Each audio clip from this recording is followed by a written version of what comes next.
What if the next battle wasn't fought on the ground, but high above the clouds?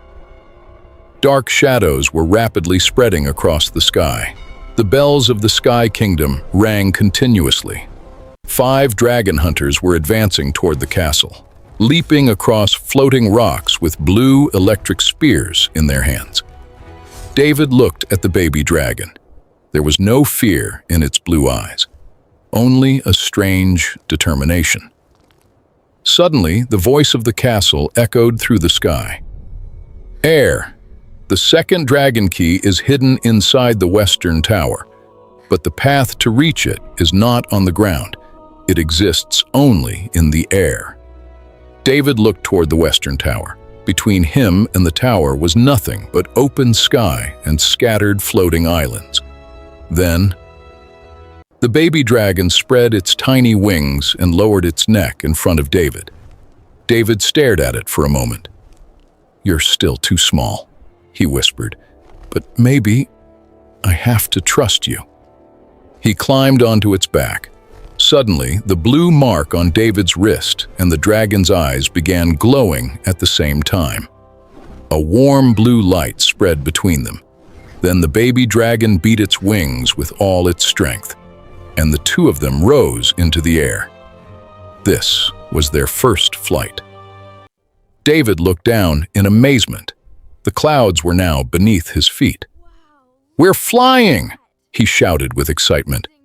But at that exact moment, a bolt of blue lightning shot toward them. The leader of the dragon hunters hurled his spear through the air. "You can't escape us by flying, heir!" The baby dragon turned sharply. The spear flew past them and slammed into a floating rock, shattering it into pieces. More spears came flying from every direction. The baby dragon was still learning how to fly. Sometimes it climbed too high, then suddenly dropped downward. One spear flew dangerously close to its wing. The dragon panicked and twisted sideways. David nearly slipped from its back. "Hold on!" David shouted as he grabbed its neck tightly. At that moment, tiny golden and blue symbols began appearing in the air. The castle's voice echoed once again. "Follow them. That is the path to the western tower." The baby dragon began following the glowing symbols through the sky, but the dragon hunters refused to give up.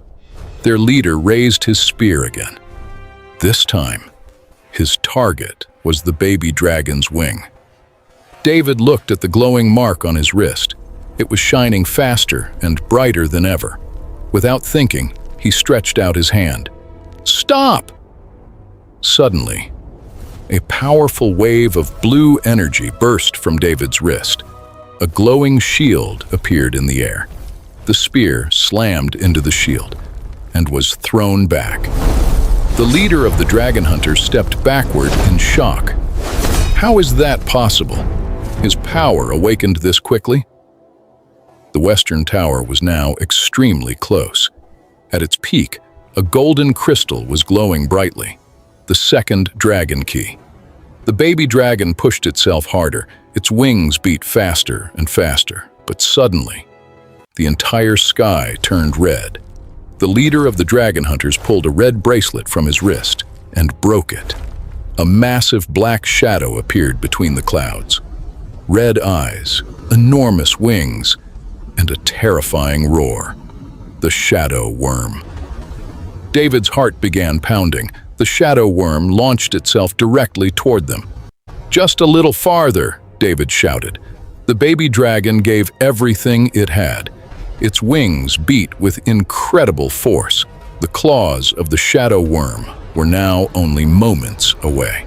Then, David reached out his hand. His fingers touched the dragon key. A tremendous golden light exploded across the entire sky.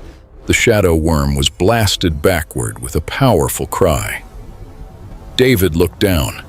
The second dragon key was glowing brightly in his hand.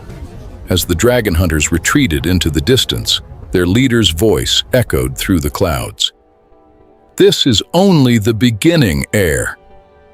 By the time you collect all the keys, the Shadow Wyrm will have fully awakened. David looked down. The golden map had appeared once again. Now, 2 locations were glowing: Frozen Dragon Temple and the Last Dragon Nest. Beneath the map, a new sentence appeared. 2 keys have been found, but the greatest test is still ahead. David gently patted the baby dragon's neck. "You did it, my friend." Together they continued flying above the clouds, toward the Sky Kingdom. But they had no idea that their next destination was a place hidden beneath the ice, a place where a secret had been sleeping for centuries. And soon, that secret would awaken.